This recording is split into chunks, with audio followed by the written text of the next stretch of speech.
For at least 10 years now, hating Trump has been the surest possible indication of liberalism. If you really hate Donald Trump, probably filled with hate for the United States. You probably hate whites. Probably anxious to give kids the COVID vax and castrate boys and put non-binary people on the swim team or whatever. But there was pretty much for about a decade, a one-to-one correlation between disliking Donald Trump, hating Donald Trump, Trump derangement syndrome, and liberalism, or its sort of weird American manifestation. But now we're in a weird moment, an even stranger moment, where a lot of people who really like Trump are very disappointed in Trump. In fact, more than disappointed, feel betrayed or enraged, feel like suckers, feel like they've been taken for a ride. How could I possibly have supported that given what it became? So Tucker Carlson just dropped a bombshell interview with his own brother, Buckley Carlson, who wrote Trump's speeches and supported him from day one. What makes this explosive is that Buckley is now saying Trump betrayed everything he stood for. This isn't typical Trump criticism. This is coming from inside the House. Wrote speeches for Trump in 2015, voted for Trump 3 times, knew people within the Trump White House, worked with the Trump White House, and all along that period, 10 years, supported Trump in public, not on television, which is easy, but in his own neighborhood, which was 100% Trump haters. That person is my brother, it turns out, Buckley Carlson, Uncle Buck, as he's known to us. And so we thought we would sit down and ask him, are we imagining this? Did the guy you supported from 2015 in the face of social sanction like you wouldn't believe, did that guy just betray everything you believe and the reasons you supported him in the first place? Are we imagining this? Is it real? Here's the conversation we had with Uncle Buck. Buckley Carlson wasn't just any Trump supporter. He was a speechwriter who crafted Trump's populist message in 2015. Living in DC, where 96% voted against Trump, supporting him publicly took real courage. When someone who paid that social price turns against Trump, it carries serious weight. So you were in the 4% of district residents who supported Trump, and you're a WASP, and that's the group that hated Trump most. How did you wind up supporting Trump in like 2015? The 4.1% Trump support in DC reveals how isolated his early supporters were. WASPs traditionally opposed populist candidates who challenged their elite networks. Buckley's demographic background, establishment, educated, connected, made his Trump support statistically almost impossible, which makes his current criticism devastating. So then we have 8 years of Obama, and it becomes pretty clear in the second term that like he hates the country he's leading. He really hates white people. Tons of whites voted for him. Tons of whites voted for him because he was saying we're going to get rid of race consciousness in this country and treat people as citizens and human beings, and we can move past the division of the disgusting civil rights movement thinking, and just anti-white, zero-sum. And that Grant Park speech was like, I didn't vote for him, obviously, but I was like, God, I hope this is true. It turned out to be the opposite of the truth. Yes. He just like hated whites. And so by the time that ended in 2016, like it was a different country. This captures exactly how Obama's presidency created the conditions for Trump. Obama ran as a post-racial healer in 2008, then spent 8 years pushing racial grievance politics. The betrayal of that promise left millions of voters desperate for someone who'd fight back against elite anti-white rhetoric. What kind of speeches did you write for Trump? Mostly about immigration stuff, rally speeches early on. Yeah. Or during the middle of the campaign. Probably not. I'm trying to think when it was late, 15. That's amazing. I didn't even know you were doing that. I had a lot of freedom to do. That was the other thing, the stuff that I delivered. I had a lot of freedom to, had a lot of license. I felt like I was writing from my own perspective, and that's how aligned I was with what Trump had articulated. It was like some of the easiest speeches to write because they were honest and straightforward and pugnacious and unapologetic. So Right? honest, straightforward, pugnacious, that came naturally to you? The Kushner observation is crucial. Even in 2016, Buckley saw that Trump's son-in-law was running everything behind the scenes. This foreshadowed how Trump would prioritize his family's interests and donor class connections over the populist agenda his speechwriters were crafting. Can't believe it. He's a racist. My wife, totally non-political wife, goes, I like Trump. And I remember someone, and everyone, of course, likes my wife. But someone laughed like, oh, yeah, I like Trump too. And she goes, no, I really do. Like, someone needs to stand up for, Yes. I don't know, people who've been shafted, and none of them live here, but there are a lot of them in this country. And like, I like Trump. And people were enraged with her.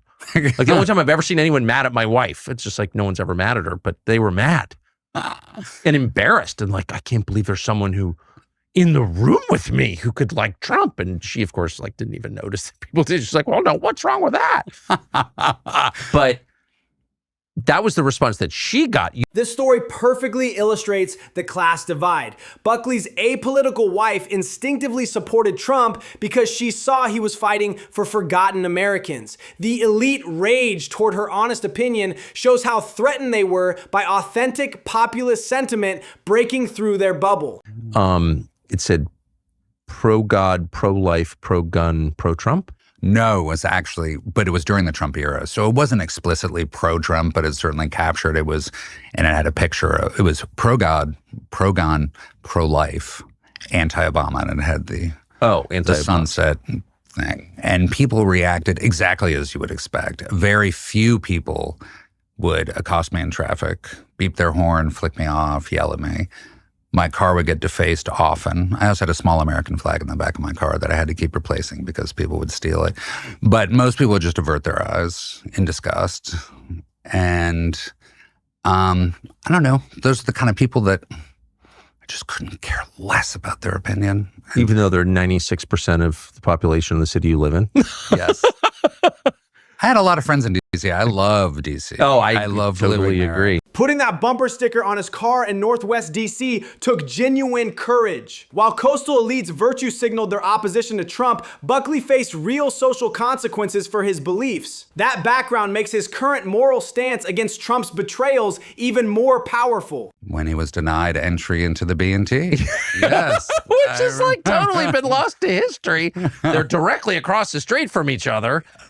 And he built his club. I happened to be there. I was in Palm Beach. It was 85 or 86, something like that. We were staying with our friends there. Yes. You were there. And we're having lunch at the Bath Tennis Club. And everyone's like, wow, Donald Trump is building a club across the street for basically to give us the finger. And no, we're not letting him or any of his friends in our club. And I don't think they have to this day, 40 years later.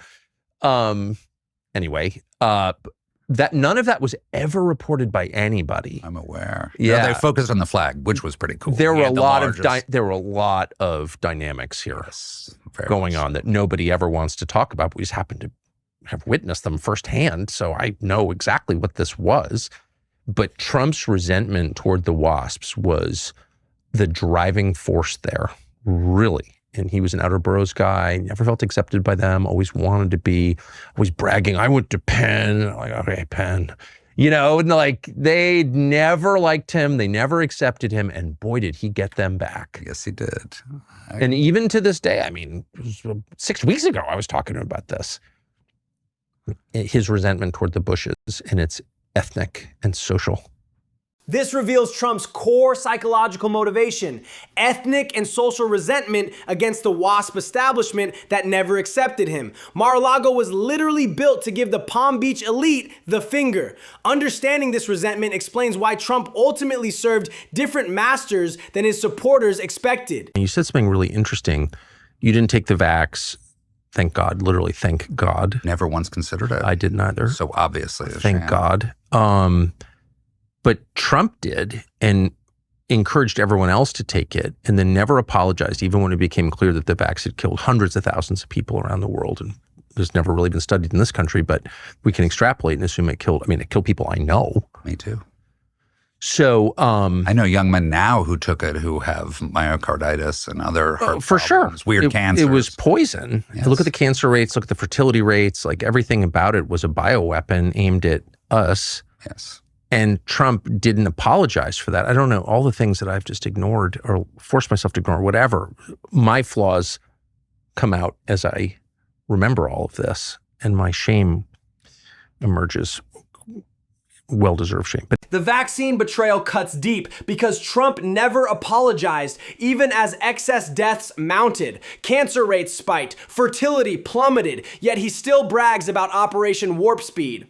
For supporters who trusted him with their lives, this represents an unforgivable abandonment of responsibility. what was the point at which you'd, and who also has acknowledged that, like, for a decade, attacking Trump, hating Trump, being mad at Trump, were all kind of markers for attitudes that were anti-American, anti-white, anti-you. Yes, absolutely. So, like, for you to be criticizing Trump in public and to feel as vehemently as you do, you certainly have justification. I think you've shown that. But to say it is another question. Like, what was the point at which you decided, like, I can't be part of this? This moment matters because Buckley isn't a fair weather supporter jumping ship. He defended Trump for a decade while paying real social costs. When someone with that level of commitment reaches a breaking point, it signals something fundamental has shifted in the MAGA movement. She texted Trump and she said, my son is getting threats because I've disagreed with you on the Epstein files. And Trump responded to her by text message and said, he deserves it. It's your fault. People are threatening the kid's life. And Trump says, no. You brought this on him. It's on you. It's disgusting. It's outrageous. I didn't know that. It's terrible. It's terrifying too, actually, to be so tone deaf, to be so evil, but to also be so tone deaf. So what, and then the war in Iran, which he clearly, had no plan for, wasn't enthusiastic about at all. He was fully aware of the risks. He was fully aware that it was a betrayal of his explicit promises for 10 years not to do this. He did it. The Laura Loomer incident was a moral breaking point. Trump told a mother that her child deserved death threats for her political disagreements. Combined with the Iran escalation that betrayed 10 years of promises, these moments revealed Trump's true character when tested. Yes. It's not enough to say, well, I changed my mind, or like, oh, this is bad, I'm out. It's like, in very small ways, but in real ways, you and me and millions of people like us are the reason this is happening right now. Yes. So I do think it's like a moment to wrestle with our own consciences. We'll be tormented by it for a long time. I will be. And I want to say I'm sorry for misleading people, and it was not intentional. That's all I'll say. But anyway, but the question does present itself immediately, like, what is this? Was this always the plan? You don't want to be a conspiracy nut, but like, clearly there were signs of low character. We knew that. Yes. But it didn't, there are tons of people of low character who like outperform their character. It doesn't have to be. Sort of the norm, actually, these days, I would say. I've outperformed my character a lot. I don't have especially high character, right? But, you try to, whatever, you try your best. But what was this? This level of moral accountability is almost unprecedented in politics. Most operatives quietly distance themselves when things go wrong. Buckley is publicly apologizing for his role and questioning whether the entire movement was manipulated from the start. That takes real integrity. So he's attacked, so he attacks Islam. Some of us stand up and say, probably shouldn't be attacking a religion. Oh, you're a Muslim, secret Muslim. You love Muslims. No, just I like reverence, and I don't think you should attack people on the basis of their religion. Don't attack their religion. Yes. And all these like evangelicals are like, oh, you're a Muslim. The next week he attacks Jesus. Wow. Okay, because it's all connected, right? Clearly. Of course. Well beyond money, obviously. Well, right. But the one person he's never going to attack is Rebbe Schneerson. Yes. And, the Chabad leader who's passed, but who I'm not attacking, by the way, but who was regarded as the Messiah by many of his followers.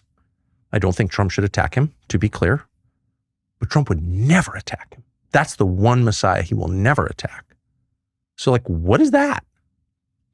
Am I wrong? No, you're not wrong. No. It's totally cool to attack Jesus. Oh, it's a joke. I was saying I was a doctor. I heal people. Well, that's how Jesus described himself, by the way. You're attacking Jesus. Yes. No, demonstrably so. He did that on Obviously, purpose. Yes, on a Sunday. absolutely. You're attacking Jesus on a Sunday. It's totally fine. But we all know, and again, I'm not asking that he attack Rebbe Schneerson. He should not. But he never would. He'd die first. So you tell me what that is. The pattern is undeniable. Trump attacks Christians, Muslims, and every religion except one. He's been consistently loyal to neoconservatives and major donors while throwing his base supporters under the bus. The asymmetry reveals whose interests he actually serves versus his campaign rhetoric.